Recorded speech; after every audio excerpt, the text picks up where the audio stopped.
მოგესალმებით. მოვისმინეთ პრეზიდენტ მარგველაშვილის დასკვნითი ანგარიში, ანგარიში იყო ისეთი როგორიც იყო, მე პირადად ძალიან გამიკვირდა, ვინაიდან იყო ძალიან არა მხოლოდ მოკლე, არამედ შინაარსისგან დაცლილი 5 წლის განმავლობაში, როდესაც ქვეყნის პრეზიდენტი არის ადამიანი, მე ვფიქრობ, გაცილებით მეტი სათქმელი უნდა ჰქონდეს მას. ეს ძალიან გულწრფელად მინდა გითხრათ, ნამდვილად არ მეგონა თუ ამის თქვა მომიწევდა. ძალიან მნიშვნელოვანი პერიოდმა განვლო და არა მხოლოდ დღევანდელი გადასახედიდან, არამედ ისტორიული გადასახედიდანაც და მოდით ძალიან მოკლედ შევაფასოთ თუ სად ვართ და რა მოიტანა ქართული ოცნების მმართველობამ დღემდე და რა ფორმაშია ჩვენი საერთო სახლი საქართველო. დიახაც, მოდით პირველ რიგში ვისაუბროთ ყველაზე დიდ მტერზე ჩვენი ქვეყნის მოსახლეობისთვის და ყველაზე დიდ გამოწვევაზე ჩვენი ქვეყნის მოსახლეობისთვის, ეს არის სიღარიბე. დიახაც, რას აკეთებს ქართული ოცნება უკანასკნელი წლების განმავლობაში და რას უპირისპირებს ამ სიღარიბეს ქართული ოცნება და როგორია თქვენი მარგი ქმედების კოეფიციენტი. მე გეტყვი, თქვენი მარგი ქმედების კოეფიციენტი არის ნულოვანი. ნულოვანიც კი არ არის, უარყოფითია. თქვენ ხართ ის ხელისუფლება და აქ იყვნენ თქვენი კოლეგები აღმასრულებელ ხელისუფლებაში და თქვენ მართავთ იმ ქვეყანას უკვე, სადაც ყოველი მეხუთე ბავშვი შემშილობს და ყოველი მეოთხე ადამიანი ვალით იკვებება. თქვენ ხართ ის ხელისუფლება, რომელიც მოდიოდით მართლის სადავეებთან და ამბობთ, რომ ყველა კომუნალურ გადასახადებს შეამცირებთ და საპირისპიროდ გააკეთეთ. თქვენ ხართ ის ხელისუფლება, რომელმაც ლარი ისტორიულ ნიშნულამდე გააუფასურა. და თქვენ ხართ ის ხელისუფლება, რომელმაც საწვავის ფასი მაქსიმალურ ფასამდე გაზარდა. თქვენ ხართ ის ხელისუფლება, რომელმაც 1 ლარითაც არ გაზარდეთ პენსია.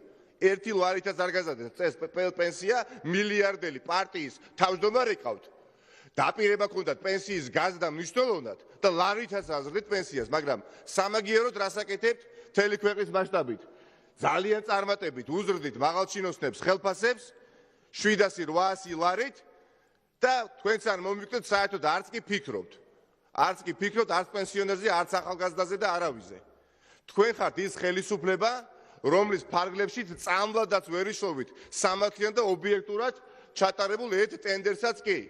სახელმწიფო აპარატი იფულობა კორუფციაში, მინისტრთა კაბინეტის წევრთა უმრავლესობა დიდრდება და მათი ოჯახის წევრები და მათთან დაკავშირებული პირები და აი აქ იჯდა ნომერ პირველი კორუმპირებული მინისტრი ბატონი ქუმსიშვილი, რომელიც კოლავ გაიხლართა ახალ კორუფციულ სკანდალში გუში, რომელიც ამხილა ძალიან ავტორიტეტულმა საგამოძიებო სტუდია მონიტორინგმა და პრაქტიკულად და ბატონმა ქუმსიშვილმა არათუ პრაქტიკულად რეალურად დაადასტურა. საკუთარი ოჯახის წევრს სახლში გაატანა 700,000. 3 წლის განმავლობაში იბრძოდა მთელი დასავლეთ საქართველო, რომ ფაროსანასგან გვიხსენითო და 700,000 ლარი გაატანა ბატონ ქუმსიშვილმა საკუთარი ოჯახის წევრს, დიახაც, სოლის ბიძაშვილს არაფერში. მაგრამ ძალიან ცოტა დრო მაქვს და აუცილებლად მინდა ბატონო პრეზიდენტო გავამახვილო ყურადღება ერთ ძალიან მნიშვნელოვან და აუცილებელ საკითხზე და მიმართო ასევე თქვენი გუნდის წევრებზეც. თქვენ წლების წინ 2013 წელს პროკურატურის მოთხოვნით მოხსენით გრიფით საიდუმლო განკარგულებაზე, რომლის მეშვეობითაც დიახაც ბრალი წაუყენეს გენერალ ჯანაშიას. სააკაშვილი იყო პრეზიდენტი, ჯანაშია იყო სახელმწიფო უსაფრთხოების სამსახურის უფროსი და ბრალი წაუყენეს არაფრისთვის 11 წლიანი ასე ვთქვათ საჟელი ემუქრება. ეხლა ეს ადამიანი ბატონი ჯანაშია გთხოვთ წლების განმავლობაში ძალიან მარტივ რაღაცას. მე რო წამოვედი სამსახურიდან მივიდა ჩემს მაგივრად სამსახურში ჩუბინიძე, კვლავ იყო პრეზიდენტი სააკაშვილი და ეხლა მოდით თქვენ პერიოდში გაცემულ განკარგულებებზე კი არა აქვს საუბარი. სააკაშვილი რო იყო პრეზიდენტი, მაგრამ ჩუბინიძე რო იყო ჩემს მაგივრად იმ განკარგულებებსაც მოხსენით გრიფით საიდუმლო, მაგრამ ამას არ აკეთებთ. ერთი საკითხის მიმართ ორი განსხვავებული მიდგომა გამოიჩინეთ და ძალიან ვთქვათ გუნდის წევრებს, ნაწილი თქვენგანი იურისტები არიან, როგორ ხსნით ამას? ხელს უწყობს პირდაპირ შერჩევითი მართლმსაჯულების ჩაბეტონებას ამ ქვეყანაში, იმიტომ რომ დამკვიდრებული უკვე ეს არის. ამ ადამიანს დიახაც როცა მოუხსნიან განკარგულებებს გრიფის საუდიუმოს იმ განკარგულებებზე, რომელსაც იგი ითხოვს, პროკურატურას ყოვზი დაცვაში ჩაუვარდება, ან ბატონი ჩუბინიძე უნდა მიუჯინონ გვერდით ბატონ ჯანაშიას, რაც გამორიცხულია. თუ შეიძლება რომ დამიმატოთ. არც ბატონ ჯანაშია ჩაუდენიან დანაშაული და არც რა თქმა უნდა ჩუბინიძე იქნება ბრალდებული, მაგრამ რატო არ აკეთებთ ამას? აბსოლუტურად გაუგებარია. გაგრძელეთ რომ გავთ და ბევრ რაღაცას გასაგებია ვერ აკეთებთ, მაგრამ რაც კი შეგიძლიათ იმასაც არ აკეთებთ. კალამი უნდა აიღოთ ხელში და მოაწეროთ დოკუმენტს ხელი, რითი მეშვეობითაც მოეხსნება დოკუმენტს გრიფით საიდუმლო. ამასაც არ აკეთებთ.